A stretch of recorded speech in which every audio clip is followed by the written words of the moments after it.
저는 어렸을 때 시골에서 호롱불 켜놓은 것을 본 적이 있어요. 여러분 호롱불 아세요? 젊은 사람들은 모를 거예요.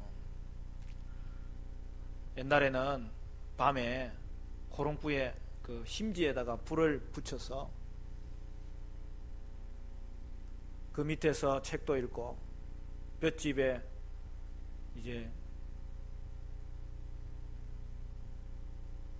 이삭 캐고 남은 거 거두어서 새끼도 꼬고 오손도손 고구마도 구워 먹고 그렇게 지냈습니다. 그런데 이 전등불을 본 사람은 더 이상 호롱불을 사용하지 않아요. 밝기가 완전히 다르거든요. 맨 처음에 백일등이 나왔을 때 얼마나 밝았는지 몰라요. 백일등도 30W짜리도 있고 60W짜리도 있고 100W짜리도 있고. 그럼 제가 어떻게 그렇게 잘 아는 것 같아요? 심부름 많이 했거든요. 한 번은 60W짜리를 내가 잘못 사왔어요. 30W짜리 사오라고 했잖아, 어머님. 즉 창고에는 30W만 하면 되거든. 근데 요새는 그 백일등이 뭐 거의 자취를 감췄잖아요. 형광등이 얼마나 좋은지. 형광등도 요새는 많이 바뀌었어요. LED로. 요 앞에 요 있는 건 LED. 얼마나 밝은지 그거 자주 바꾸지 않아도 돼요. 그냥 반영구적으로 밝은 빛을 주는 거예요. 그런데 아무리 밝은 전등의 불빛이라도 아침에 해가 떠오르면 그 햇빛의 모든 빛은 다 자취를 감춰버리는 거예요. 그러나 그 햇빛보다 더 밝은 빛이 있어요. 그게 뭐예요? 하나님의 영광입니다. 하나님은 그 본질 자체가 빛이세요. 성도는 바로 그 하나님의 영광의 빛을 비침받았기 때문에 우리의 심령이 회복되었고, 따라서 성도는 하나님의 영광의 빛을 경험한 사람들이에요. 여러분, 세상은 쾌락을 쫓고 즐거움을 쫓아가지만 그것이 자기를 채워주지 못한다는 것을 알고 있으면서 쫓아가는 거예요. 결국 세상이 갈망하는 것은 뭐냐 하면은 하나님의 영광을 갈망하고 있었던 것이죠. 따라서 하나님의 영광을 경험한 사람은 세상의 즐거움이 이제는 자신을 채워주지 못해요. 여러분, 그것은 그림자에 불과하고 세상의 즐거움이 자신을 즐겁게 해주지 못한다는 것을 드디어 알게 되는 것이죠. 따라서 하나님의 영광을 경험한 사람은 더 이상 세상의 즐거움을 찾지 않고 하나님께 가까이 나가며 하나님의 영광을 계속 경험하면서 하나님께 영광을 돌리는 복된 삶을 살 수 있기 때문에 거기에는 만족과 은혜와 번영과 위로가 충만하게 임하게 되는 것을 볼 수 있습니다. 예수님은 베드로와 야고보와 요한 이 세 명의 제자를 데리고 높은 산에 올라가십니다.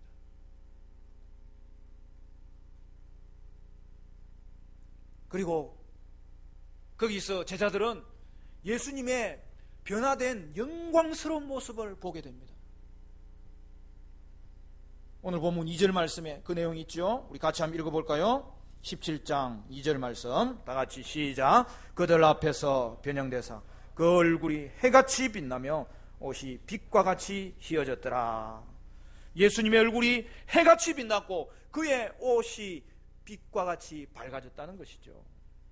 제자들은 변화산에서 예수님의 얼굴에 있는 이 영광을 경험했던 것입니다. 여러분, 베드로는 예수님이 그리스도시고 살아계신 하나님의 아들이라고 멋지게 고백하였는데 그 이후에 예수님께서 이 땅 가운데서 고난받고 죽으시고 부활할 것을 말씀하심으로 말미암아 그냥 침통해졌어요. 그러나 베드로와 두 제자는 오늘 이 변화산에서 예수님의 영광스러운 변화된 모습을 보면서 큰 위로를 받았을 거예요.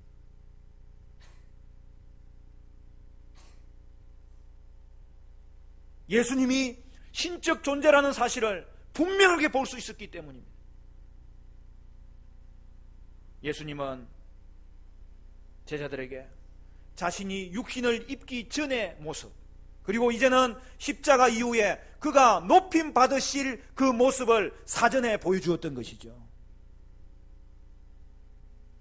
따라서 예수님의 지상사역에서 제자들이 가졌던 가장 놀라운 체험은 바로 이 변화산에서 예수님의 영광스러운 모습을 보았던 바로 이 사실이에요.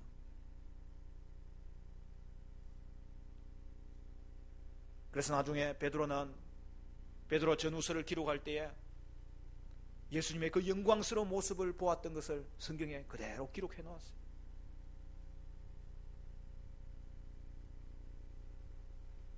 변화산에서의 예수님의 모습과 예수님의 말씀은 죽음의 소식으로 침통했었던 제자들에게 위로가 되었고 격려가 되었고 확신을 주는 것이 되었던 것입니다. 결국 고난의 예수님은 그냥 십자가 지시는 걸로 끝나는 것이 아니었고 영광의 메시아로 부활할 것이라는 것을 그는 다시 한 번 더 짐작할 수 있었던 것이죠. 그러므로 우리는 변화산에서 예수님의 진정한 모습을 확인할 수 있습니다. 사랑하는 성도 여러분,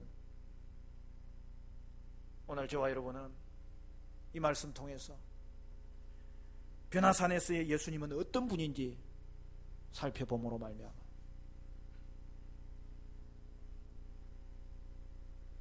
하나님의 영광스러움을 우리가 어떻게 경험하였고 하나님의 영광스러움을 어떻게 계속 경험할 수 있고 또 마지막 때에 우리가 온전케 되는 그날에 하나님의 영광스러움은 어떤 모습으로 나타날 것을 기대하면서 이 말씀이 여러분에게 은혜의 말씀이 되시기를 간절히 축원합니다.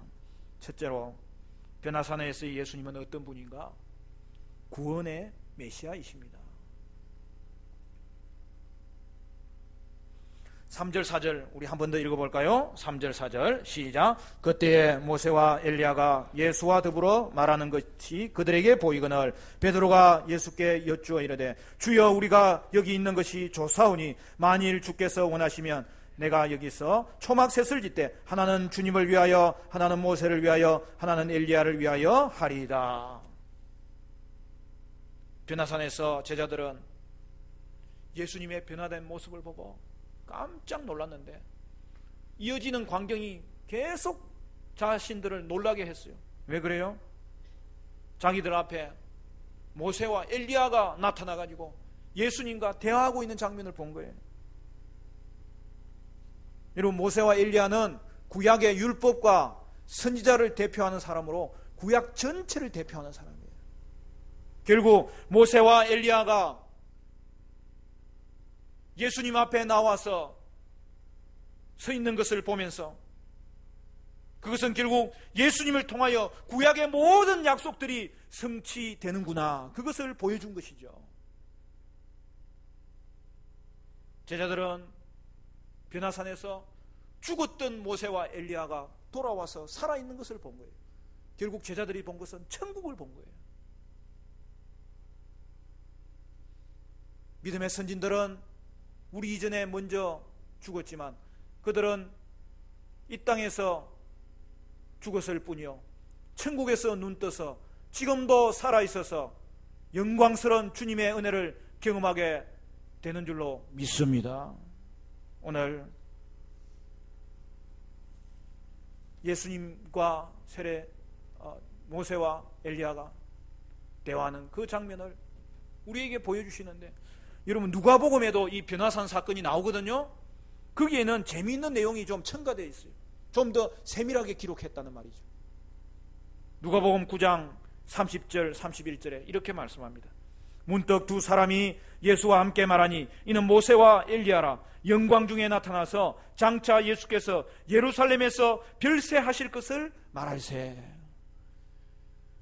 마태복음에는 모세와 엘리야가 예수님과 대화했다는 것만 나와 있는데 그 대화의 내용이 무엇인지를 누가는 기록해 놓았어요. 뭐라고 이야기합니까?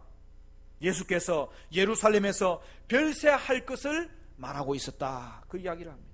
여러분, 그게 뭐예요? 예수님이 십자가를 지심으로 별세하는 걸 말하는 거예요. 여러분, 별세가 뭡니까? 세상을 떠나는 거죠. 우리가 죽었을 때 별세하셨습니다. 이야기하는 것처럼 예수님의 죽음을 말하고 예수님이 세상을 떠나는 것을 말합니다. 그런데 재미난 것은 이 별세라는 말이 헬라어 원문에는 엑스도스, 출애굽이라고 쓰여져 있어요. 예수님의 죽으심은 단순한 죽으심이 아니라는 거예요. 그의 죽으심은 어떤 죽으심이냐? 제2의 출애굽을 만드는 하나님의 아들의 역사가 일어난다는 것이죠. 여러분, 구약의 애굽 백성들이 이스라엘 백성들을 억압함으로 말미암아서 그들이 종살이하였습니다. 그들은 그때 하나님께 부르짖었고 하나님은 그의 음성을 들으시고 내려와 보시면서 본 것을 그대로 내버려 둘 수가 없어서 하나님은 모세를 세워서 이스라엘 백성들을 애굽의 그 강한 손에서 끄집어내시는데 애굽의 종들이 찬송을 부르면서 홍해를 지나서 하나님의 구원의 손길로 말미암아 해방되는 것이 나왔어요. 그런데 그것은 하나의 그림자예요. 진정한 출애굽을 위한 표상이에요. 여러분, 예수님은 진정한 출애굽을 위하여, 인류를 위하여 속죄양으로 십자가에 달리신 거예요. 출애굽 사건에서 장자를 죽이실 때에 어린 양의 피를 바른 집은 넘어감으로 말미암아 구원을 얻었듯이 이제 진정한 출애굽을 위해서 예수님이 십자가에 어린 양으로 달려주신 것입니다. 그리하여 인류를 죄의 속바로부터 풀어주셨고 우리에게 구원을 이루어 주셨습니다. 그것이 바로 저와 여러분에게 행하신 예수님의 십자가요, 예수님의 행하신 구속사역입니다. 여러분, 이러한 진정한 출애굽은 누구에게 일어난 것입니까? 예수님이 여러분을 대신하여서 십자가의 죽으심으로 말미암아 여러분이 구원을 받았고 죄사함을 받았고 해방된 줄로 믿으시기를 바랍니다. 변화산의 예수님은 어떤 분이십니까? 두 번째, 영광의 메시아이십니다. 예수님의 십자가가 고난의 메시아를 대변하는 것이라면 예수님의 부활은 영광의 메시아를 대변하는 것입니다. 여러분, 십자가만 있는 구원이나 부활만 있는 구원은 온전한 구원이 아니에요. 여러분, 참된 구원은 십자가와 부활, 이 양면을 동시에 가지는 것이죠. 어떤 사람은 부활의 주님을 좋아합니다. 그런데 내가 얼마나 추악한 죄 가운데 있을 때에 주님이 나를 대신하여 구원해 주셨다는 십자가를 바라보지 못하니까 능력이 생기지 않는 거예요. 어떤 사람은 주님의 십자가를 묵상하면서 늘 울면서 그 십자가를 생각할 때 늘 마음이 침울해집니다. 그러나 여러분, 거기에만 머물러 있어서는 안 돼요. 부활은 사실이고 예수님의 무덤은 비어있는 무덤이었고 그 주님은 부활하셔서 오늘도 저와 여러분과 함께 하시기 때문에 우리의 기쁨이 주님이 되고 우리의 능력이 주님이 되는 것을 우리는 분명하게 알고 살아야 되는 것이죠. 그래서 우리나라 초대교회의 선교사님들이 우리나라 사람들이 예수를 믿고 자꾸 회개만 하니까 어느 날 우리 한국교회는 예수님이 아직까지도 죽고 계신가 보다.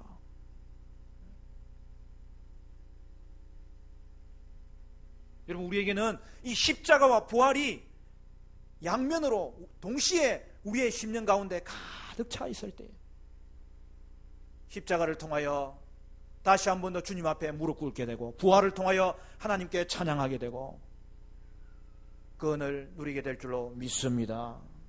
예수님은 우리의 죄를 위하여 죽으셨지만 부활하심으로 우리의 죄가 분명히 사해졌다는 것을 친히 그의 몸으로 보여주신 것입니다. 베드로는 예수님의 변화된 모습을 보았을 뿐만 아니라 출애굽의 영웅 모세가 그 자리에 있는 것을 보았고 하늘에서 뿌리 떨어지는 갈멜살인의 영웅 엘리야가 그와 함께 있는 것을 보았을 때 그는 그냥 정신이 너무 혼돈할 정도로 기분이 좋아가지고 그들과 초막을 짓고 거기에 함께 있고 싶었어요. 여러분, 그것은 천국을 보았을 때의 당연한 모습이죠. 그러한 소원은 그가 경험한 천국의 모습이 얼마나 좋은지를 보여주고 있는 거예요.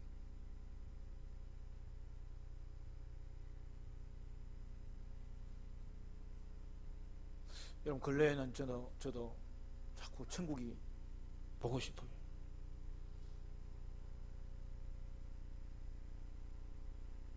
제가 천국이 보고 싶다 그러니까 저희 집사람이 목사님 믿음이 많이 자랐습니다. 그래서 옛날에도 자랐는데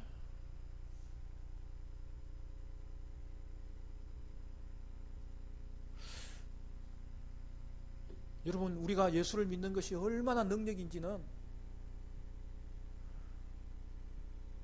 지금 살아있어도 사명 때문에 살고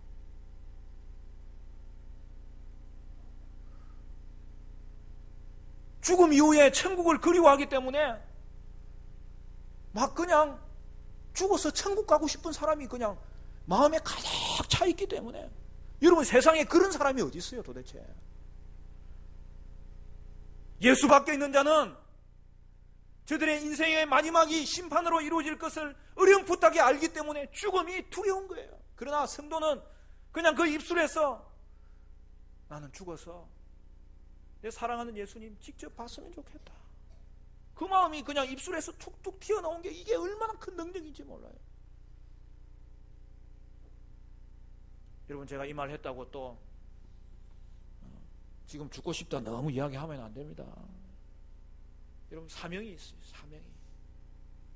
이 땅에 있을 때는 사명으로 말미암아 빛나고 아름답게 사시기를 바라고, 저 천국에 눈 떴을 때는 지금도 내가 받은 이 영광, 온전하게 영광을 볼 수 있는 그러한 것이 우리 마음의 소망으로 있었으면 좋겠습니다. 사랑하는 성도 여러분, 문제가 있어요. 베드로는 그렇게 말한 것이 또다시 무지를 드러내는 거예요.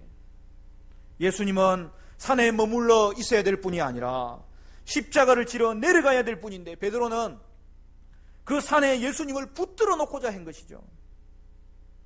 베드로는 하나님의 영광을 보고 나니까 하나님의 나라가 지금 권능으로 임하는 줄로 생각하고 또 그냥 틈만 나면 세상의 권세를 좀 누려보면 어떨까, 하나님의 일을 생각하지 않냐고 세상의 일을 생각하는 것이 또 그 10년 가운데 일어난 것이죠. 결국 베드로는 십자가 없는 영광만을 구하면서 살았던 것이죠.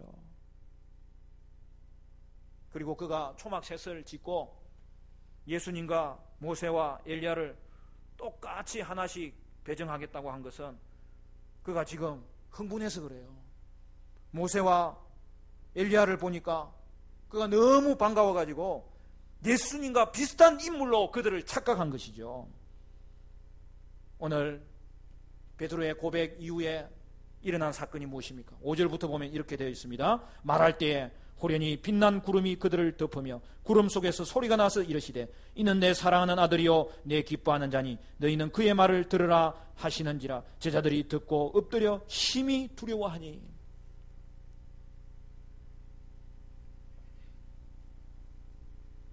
빛나는 구름이 그들을 갑자기 덮는데 그냥 구름이 아니에요. 빛나는 구름이에요. 하나님의 거룩한 임재의 구름이 그들 가운데 가득 찼고, 그때 또한 하늘에서 음성이 들리는데 하나님의 음성이 들립니다.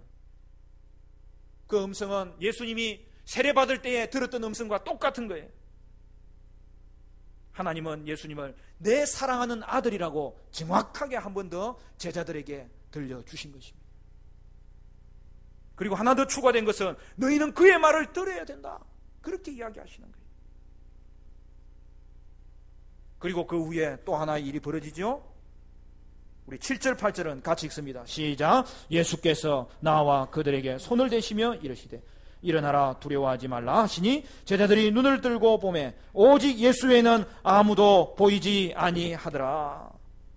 결국 구름도 싹 가셔지고 모세와 엘리야는 사라져버렸어요. 결국 보이는 것은 누구예요? 예수님 한 분밖에 없는 것입니다. 여러분, 예수님만이 구원자이십니다. 지금도 많은 사람들이 예수님을 한간 위대한 종교 지도자나 단순한 성인군자로 생각하는 사람들인데 그렇지 않아요. 예수님만이 구원자이시고 주님이시고 통치자이시고 지금도 우리를 다스리시는 하나님이 되십니다. 예수님은 모세와 엘리야와 같은 위대한 인물과 비교할 수 있는 그런 인물이 아니라 예수님은 하나님과 동등된 하나님의 아들이신 거예요.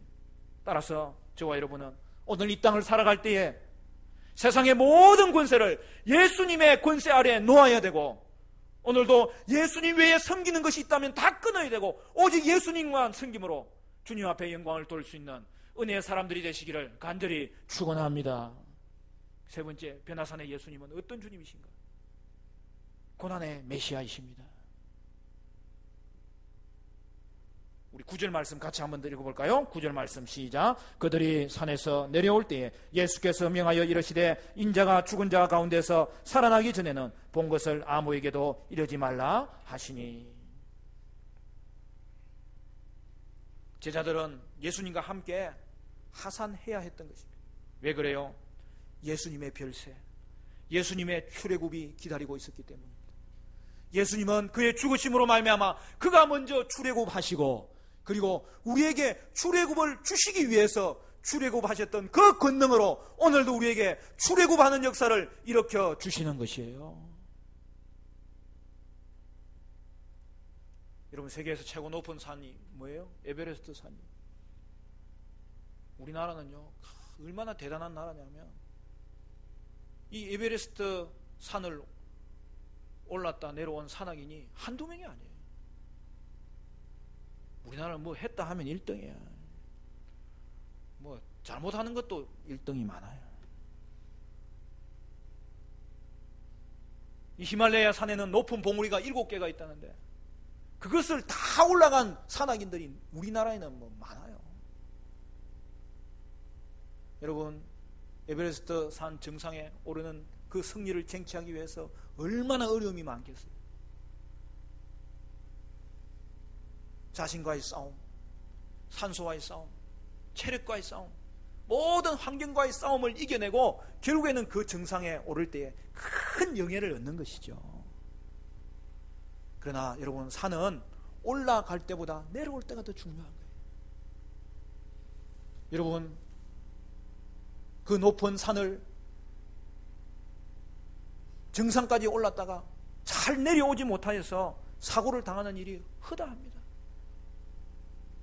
여러분, 정상에서 올랐다는 것을 환호하는 것이 중요한 것이 아니라 정상에서 잘 내려와서 무사히 내려와서 맨 밑에까지 드디어 내려왔을 때 정상에 올랐던 그의 승리가 자기의 것이 되는 것이죠. 여러분, 변화산의 영광도 십자가의 길을 갈 때만이 결국에는 성취할 수 있는 영광입니다. 예수님은 오직 십자가를 통하여 우리에게 이 놀라운 영광을 안겨다 주셨던 것이죠. 따라서 우리도 십자가의 길을 잘 걸어서 영광을 얻을 수 있고 하나님의 영광을 계속 경험할 수 있게 되는 것이죠. 여러분, 제자에게는 십자가 없는 영광은 그 어디에도 존재하지 않습니다. 그리고 성도는 이미 그 마음에 하나님의 영광을 경험한 사람이에요. 그리고 십자가의 길을 걸음으로 말미암아 하나님의 영광이 우리 가운데서 더욱더 빛나게 경험되는 것이죠.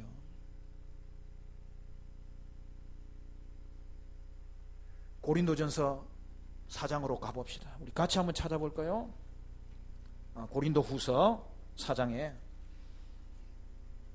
하나님의 영광이 우리에게 어떻게 나타나게 됐는지를 정확하게 보여주는 말씀이 있습니다. 고린도후서 4장으로 가봅시다. 신약성경 고린도후서 4장 6절에 보면, 신약 290쪽입니다. 우리 한 목소리로 한번 읽어보겠습니다. 고린도후서 4장 6절 시작. 어두운 데서 빛이 비치라 말씀하셨던 그 하나님께서 예수 그리스도의 얼굴에 있는 하나님의 영광을 아는 빛을 우리 마음에 비추셨느니라. 할렐루야. 여러분, 태초에 하나님이 천지를 창조하실 때 빛이 있으라 창조하심으로 이 땅이 만들어진 거예요. 그런데 우리를 구원하실 때에도 하나님이 그렇게 하셨다는 거예요. 예수 그리스도 안에 있는 하나님의 영광의 빛을 우리에게 비춰주심으로 말미암아 저와 여러분이 살아나게 되었고 새로 만들어지게 되었고 영생을 얻게 되었고 하나님의 사람이 되었던 것을 오늘 성경이 말씀하고 있는데, 모세는 하나님의 영광을 보고 그의 얼굴에 영광이 묻어서 그 영광의 빛이 너무 강렬하니까 다른 사람이 가까이 오지 못해서 그 영광의 얼굴을 수건으로 가렸던 것인데, 그러나 그는 일시적인 빛이었어요. 저와 여러분에게 하나님께서 비춰주신 영광의 빛은 우리의 마음속에 비춰주신 빛이었기 때문에 그 빛은 우리의 내면에 꺼지지 않는 빛으로 하나님께서 심어주셔서 하나님의 영광이 우리 속에 간직되도록 하나님이 비춰주신 줄로 믿으시기를 바랍니다. 하나님의 구원은 태초에 이 땅을 창조하시던 그 능력으로 우리에게 비춰주셔서 저와 여러분이 하나님의 영광을 간직하게 되었다는 사실을 성경이 말씀하고 있는 것인데, 저와 여러분은 이미 하나님의 영광의 빛을 경험한 자를 될 수 있도록 하나님이 은혜 주셨음을 믿습니다. 이제는 십자가의 길을 동일하게 감으로 말미암아 그 빛의 영광이 더 강력하게 우리에게 나타날 수 있는 삶을 하나님은 우리에게 살게 하셨다는 사실이죠. 우리는 어떻게 살아야 됩니까? 우리도 예수님처럼 십자가의 길을 걸으면서 십자가의 영광을 계속 경험할 수 있고 또 세상에도 그 영광의 빛을 비출 수 있는 그러한 삶을 살아야 된다는 것이죠. 따라서 하나님의 영광을 경험하고 그 빛을 비추는 것은 성도의 특권이고 사명이라는 사실이죠. 어떤 사람은 인간관계에 대해서 계속 힘들어하는 사람이 있습니다. 여러분, 하나님은 우리를 홀로 지내기를 원치 않기 때문에 우리는 이 공동체가 중요합니다. 특히 우리는 세상으로 보냄받았기 때문에 부름받았을 뿐만 아니라 보냄받은 자로서 우리는 이 관계를 잘 맺어야 돼요. 여러분, 혼자 살면 편하죠. 그러나 하나님은 하나님과의 관계를 통하여 복을 주시고 사람과의 관계를 통하여 복을 주시는데, 여러분, 사실 인간관계가 쉽지 않잖아요. 상대방이 잘하고 못하는 것이 기준이 되면은 여러분, 우리는 늘 힘들어지는 거예요. 여러분, 왜 다른 사람의 영향으로 여러분이 힘들어집니까? 그렇게 살지 마세요. 그걸 해결할 수 있는 길이 뭐예요? 그 유일한 길은 내가 사랑을 가지는 거예요. 내 안에 사랑이 있으면 아무리 외부적인 영향이 있을지라도 그것이 영향 주지 못하는 거예요. 여러분, 내 안의 사랑은 하나님과의 관계에서 비롯되는 거예요. 우리 안에는 하나님의 사랑이 있습니다. 우리 안에는 하나님의 영광이 있습니다. 여러분, 그것을 알고 그것을 계속 묵상하실 때 여러분은 사랑을 간직함으로 다른 사람에게 영향받지 않고 살 수 있기를 간절히 축원합니다. 그래서 이 땅을 살아갈 때에 우리 속에 있는 내면의 영광을 기억하시고, 특별히 하나님의 말씀 속에는 이 땅에 하나님의 영광이 있지만 그것이 잘 보이지 않아요. 지금도 볼 수 있어요. 그러나 명확하게 볼 수 있는 것은 이 하나님의 말씀 안에 하나님의 영광이 가득 담겨져 있는 것을 확인하고 경험할 수 있기 때문에 여러분, 하나님 말씀 가까이 하시고 예수 안에 있는 주님의 영광을 여러분 기억하시고, 그로 말미암아 이 땅을 살아갈 때 여러분 환경 때문에 흔들리지 마시고 하나님의 사랑으로 여러분 인생을 붙잡으시고 하나님의 영광으로 여러분의 인생을 반영시킴으로 말미암아 이 땅 가운데서 저와 여러분은 오직 그 어떤 것으로 흔들리지 말고 하나님의 영광에 사로잡혀서 살아가는 은혜가 있게 되시기를 간절히 축원합니다. 홍수가 있어도 마실 물이 없다잖아요. 여러분, 아무리 갈증이 난다고 해서 바닷물을 아무리 들이킨다고 해서 그 갈증이 채워지지 않잖아요. 여러분, 오직 이 땅의 즐거움이 갈망하는 것은 하나밖에 없어요. 하나님의 영광을 찾기 위해서 애쓰다가 모조품 생수를 들이마시고 사는 거예요. 하나님의 영광스러움을 경험하는 것 외에는 오늘 우리가 이 땅에서 체험받을 길이 없고 이 땅을 이길 수 있는 능력이 없는 것입니다. 사랑하는 성도 여러분, 여러분은 하나님의 영광스러움을 계속 경험하시기를 바라고, 그로 말미암아 썩어질 세상의 영광을 구하지 아니하고 오직 하나님으로 만족하고 하나님으로 말미암아 즐거워하는 영광스러운 인생을 살게 되시는 저와 여러분 되시기를 간절히 축원합니다.